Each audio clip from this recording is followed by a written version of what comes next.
আসসালামু আলাইকুম রহমতুল্লাহ। আশা করি সবাই ভালো আছেন। আমিও আল্লাহর রহমতে ভালো। দাম্মাম সিটি চলে আসলাম আতর এবং সুগন্ধির দোকান এরিয়াতে।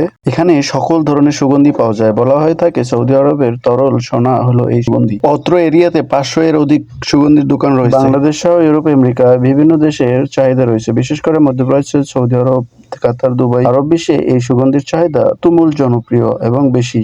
কারণ আরবের লোকেরা ভোগবিলাসী। তেল বিক্রির টাকা দিয়ে এরা বিলাসিতা করে। যেদিন তেল থাকবো না সেদিন এরা যে কি করবো আল্লাহ পাক ভালো জানে। আগর কাঠ গাছ থেকে তৈরি হয়। এটি মূলত সুস্থ গাছ থেকে তৈরি হয় না, অসুস্থ গাছ থেকেই আগর কাঠ তৈরি হয়। অর্থাৎ ব্যাকটেরিয়া এবং ছত্রাকের আক্রমণের ফলেই আগর কাঠ তৈরি হয়। আগর কাঠ এর বহুবিধ ব্যবহার রয়েছে, যেমন ওষুধ শিল্প, জ্বালানি শিল্প এবং এর তেল ও ব্যবহার করা হয়ে থাকে। আগর কাঠের নানাবিধ উপকার রয়েছে। বিশেষ করে আগর কাঠের সুগন্ধি সারা বিশ্বে জনপ্রিয় হয়ে থাকে।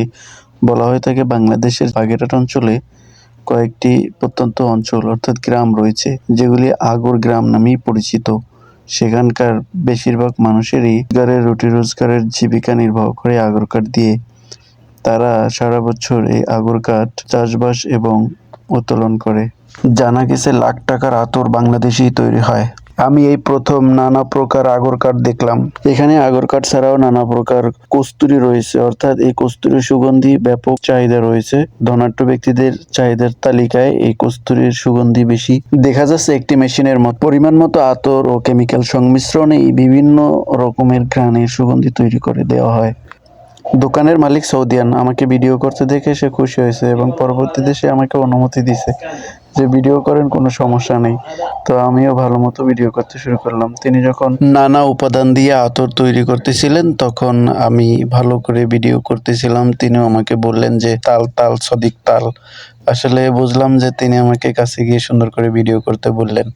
তো যাই হোক, তিনি নানা উপাদান মিলাচ্ছেন এবং এক ধরনের সুগন্ধি তৈরি করতেছেন। এখানে বিভিন্ন ধরনের নানান উপাদান দিয়ে নানান ধরনের সুগন্ধি তৈরি করা যায়।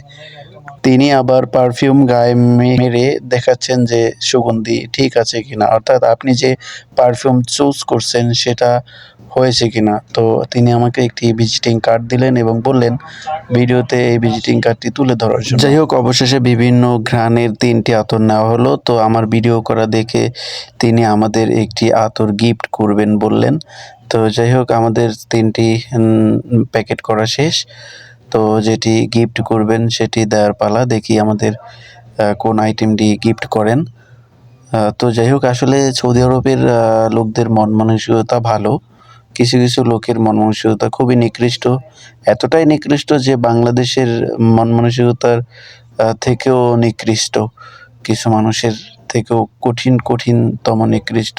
তো যাই হোক, আমাদের যেটি গিফট দিবেন সেটি দিচ্ছেন। তো দেখতেছি কোন গিফটটি দেন। অবশেষে একটি উপাদান নিয়ে আসলেন এবং সংমিশ্রণের ফলে আমাদের একটি গিফটের আইটেমটি তৈরি করে দিলেন। তো সব কাজ শেষ, অবশেষে তার কাছ থেকে বিদায় নেবার পালা। ঠিক আছে, ভালো থাকবেন। আল্লাহ হাফেজ, ধন্যবাদ।